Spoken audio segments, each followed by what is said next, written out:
O Brasil, como o restante da América Latina, possui instituições republicanas capengas, frágeis e uma cultura estatizante, o que faz com que populistas de tempos em tempos cheguem ao poder e abusem dele, produzindo resultados catastróficos com base em visões ideológicas ultrapassadas e com fortes pitadas de demagogia.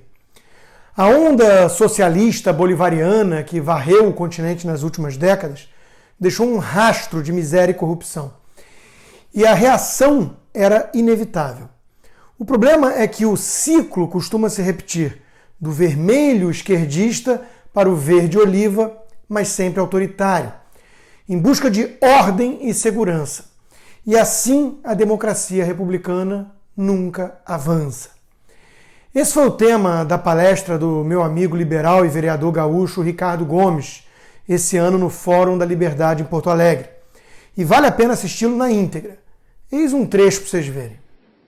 Esta nova onda ainda não está configurada. Não está dado o que vai acontecer. Dependerá do que nós faremos a partir de agora. Dependerá da posição que cada um dos senhores tomar. Esta mentira que produziu o bolivarianismo foi construída nos debates nas salas de aula, nas conversas nos bares, nas folhas da imprensa, nas ondas da rádio e da televisão. Em todo o espaço de debate público se construiu esta onda. E agora, para construir a próxima, nós precisamos, cada um de nós, fazer a nossa parte neste debate público. E que seja, finalmente, a primeira onda da América Latina que consiga produzir uma economia livre, porque é isso que acaba com a pobreza. Uma democracia onde há liberdade de expressão e não a opressão do politicamente correto que querem nos impor. E, por fim, um sistema ético.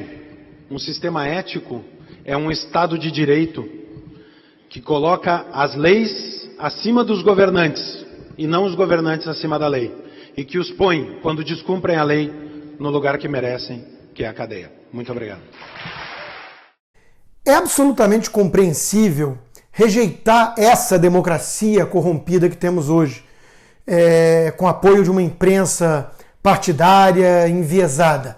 Mas é preciso tomar muito cuidado para não jogar o bebê fora junto com a água suja do banho. Ou seja, não podemos matar uma vez mais a democracia e a tentativa de construir instituições mais sólidas em nome de um resgate do passado, quase sempre idealizado pelos mais reacionários, digamos assim. Em sua coluna dessa quinta no Globo, Carlos Alberto Sadenberg fala exatamente disso, mostrando alguns dados aí do regime militar que muitos saudosistas preferem ignorar. Sadenberg não é um típico jornalista vermelho, comunista, né, e reconhece, inclusive, que a esquerda radical daquela época e de hoje não queria e não quer saber de democracia, mas ele lamenta que a reação de uma ala razoável da direita seja justamente o desejo pela volta de uma ditadura. Em seu programa na Rádio CBN, ele se deu conta de que tem uma turma muito maior do que ele esperava, do que ele podia imaginar, defendendo aí o retorno dos militares ao poder. Né? Mas será que essa turma realmente conhece o legado dos militares? Ou será que estão, de fato, sonhando com um passado inexistente? Os que defendem a ditadura militar, segundo Sadenberg, recorrem a basicamente 4 argumentos. E o primeiro deles sustenta que o regime dos anos 70 foi muito eficiente na promoção do desenvolvimento econômico. O exemplo é o período conhecido como milagre econômico, né, de 68 a 73, quando o país cresceu mais de 10% ao ano. É verdade que cresceu, mas era um momento de prosperidade mundial, assim como cresceu também no começo do governo Lula. Havia crescimento em boa parte do mundo e liquidez abundante, capitais externos e investimentos e empréstimos a juros baixos, muito parecido com o que aconteceu no começo dos anos 2000. O regime militar pegou essa onda, surfou essa onda, e a situação externa, quando piorou, com a crise do petróleo, juros internacionais subindo, aí nós estávamos despreparados para isso e foi realmente terrível para a nossa economia, né? A moratória da dívida externa, que se mostrou insustentável, foi justamente aí um resultado dessa era da bonança insustentável dos militares. A queda na atividade econômica no Brasil foi muito pesada. E quando os militares se retiraram, em 1985, o Brasil estava mais ou menos assim. Inflação de quase 200% ao ano, dívida pública equivalente a 20% do PIB, vindo de apenas 5% antes, né, no início dos anos 70, e uma dívida externa 20 vezes maior do que a dos anos 70. Além disso, muitas obras faraônicas deixadas aí pelo caminho, né, como a Transamazônica e a Ferrovia do Aço, que, segundo Eugênio Goudin, era uma loucura que devia levar sujeito para cadeia, né, mostraram aí estatais endividadas e uma situação que passa longe daquilo que podemos chamar de eficiência econômica, né? Sardenberg segue ainda refutando outros pontos, né? Como, por exemplo, a noção de que não havia corrupção nessa época. Talvez não no patamar da era petista, claro, mas havia corrupção, né? E o próprio Simonsen costumava falar que às vezes era melhor pagar a propina e não fazer a obra do que fazer a obra, né? E também havia menos imprensa para mostrar esses escândalos. As ideias de que os militares colocavam ordem na casa também ignora que o preço era a censura à imprensa e a restrição ao próprio funcionamento do Congresso e do sistema judiciário, né? E o argumento de que é melhor uma ditadura militar do que uma ditadura comunista, o que é certamente verdade, deixa de fora a alternativa, né? Fortalecer a democracia e preservar a liberdade. Sardenberg, então, conclui: parecia que a lição estava aprendida, e aí aparecem, de um lado, os defensores do regime militar, dizendo que nossa democracia é fraca para controlar as esquerdas e os corruptos, e no outro lado, as esquerdas, dizendo que a democracia é ilegítima, que é contra os pobres e pune Lula, né? Enfim, parece que de ambos os lados aí a turma realmente não está muito preocupada com preservar a democracia, justamente.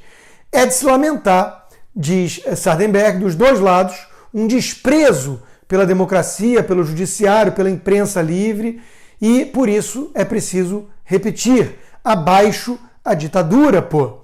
Mas acrescentando que os jovens daquele momento não escreveram e viva a democracia. O que ele quer espetar, óbvio, é que os jovens daquela época, apesar de falarem que defendiam a democracia, defendiam justamente o regime ditatorial cubano. Eu entendo a indignação, o cansaço, a desesperança até de milhões de brasileiros hoje que olham para o nosso sistema apodrecido, para o nosso Congresso corrupto, para a nossa imprensa vermelhinha, né, nos seus 50 tons de vermelho, e acham que a única saída é mesmo a intervenção militar, seguida de uma ditadura, óbvio, porque parece ingenuidade acreditar que, uma vez mais, os militares vão resolver os problemas rápido, né, e entregariam, então, o poder de forma voluntária logo em seguida. Mas eu não concordo com essa visão, ainda que compreenda ela. Eu não sou daqueles que idealizam um modelo democrático, que fique claro, né? Ele é bastante imperfeito, óbvio. Eu não acho que a democracia é um Deus que falhou, pois eu nunca endeusei a democracia. Mas eu sou daqueles, como liberais, assim como Mises e Popper, que entendem que as vantagens do modelo democrático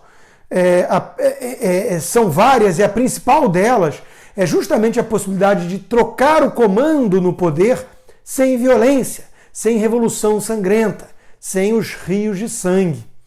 Roberto Campos resumiu bem o clima naquela época. Diz ele: é sumamente melancólico, porém não irrealista, admitir-se que no albor dos anos 60, esta grande nação tinha, senão, duas miseráveis opções: anos de chumbo ou rios de sangue. Mas será que estamos em situação parecida? Eu espero realmente que não. Torço do fundo do meu coração bastante para que seja possível reverter o quadro sem abrir mão da democracia, da imprensa livre que seja, né, capenga, enviesada, dominada por esquerdistas, mas melhor do que ausência de imprensa. Eu sei que a própria esquerda não ajuda, que os jornalistas jogam lenha na fogueira com suas inverdades, distorções, fake news, que colunas cafajestes como a dessa quinta mesmo de Veríssimo, né, um defensor dos socialistas e do PT, que se finge horrorizado com Bolsonaro e com o Estado assassino dos militares, né, em nada ajudam. Eu sei que pesquisas, como uma recente da BBC, que mostram que 2/3 dos entrevistados acham que direitos humanos defendem mais os bandidos do que qualquer coisa, e estão certos, né? Criam aí um clima propício para se abandonar qualquer tentativa de mudança dentro do sistema. Eu sei que um país com mais de 60 mil homicídios é um país à beira do caos e que vai flertar com qualquer tipo de ordem, ainda que imposta de cima para baixo por militares. Mas a resposta adequada, em minha opinião, não é fazer o mesmo que faz o lado de lá e destruir a democracia, e sim mostrar que somos melhores, que defendemos princípios e a liberdade dentro das regras do jogo, e que não deixaremos um país melhor para os nossos filhos e netos colocando os militares para tomar conta de tudo, abolindo o próprio processo dinâmico, ainda que imperfeito, corrupto e medíocre, da democracia. Precisamos de uma onda liberal ou conservadora que seja, mas dentro das regras do jogo, repito, justamente para resguardar, preservar as nossas liberdades, não para substituí-las por uma ordem imposta de cima para baixo e insustentável.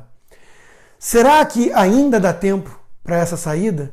Ou será que vamos repetir aí o ciclo eterno do continente, caindo na armadilha de autoritarismos de esquerda seguidos por autoritarismos de direita para poder limpar aí a lambança deixada pelos vermelhinhos?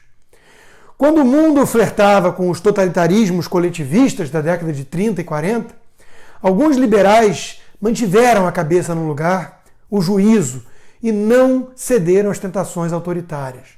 Comunismo, fascismo, nacionalsocialismo, os liberais sempre combateram todos eles. Eu sei que pode ser tentador desistir do lento e gradual processo de construção de uma democracia republicana para cair aí no atalho de um regime despótico esclarecido, entre aspas. Mas isso não costuma acabar nada bem. E só uma observação final, que fique claro que eu não estou aqui dizendo que uma eleição de Jair Bolsonaro significaria essa escolha pela volta do regime militar, pois o deputado, até onde se sabe, está jogando dentro do jogo democrático e não pregando o retorno da ditadura. Ele, se eleito, tem inclusive o direito de nomear militares para cargos de ministérios, né? Apesar de eu, particularmente, não gostar da mistura de forças armadas, uma instituição fundamental de Estado, com governo. Mas eu falo aqui, né, de quem quer defender a volta dos militares tomando o poder na marra mesmo, suspendendo as atividades parlamentares para fazer uma limpeza no Congresso e na nossa democracia. Isso, por mais compreensível que seja num momento em que vive o país totalmente caótico, costuma ser perigoso e continua sendo temerário.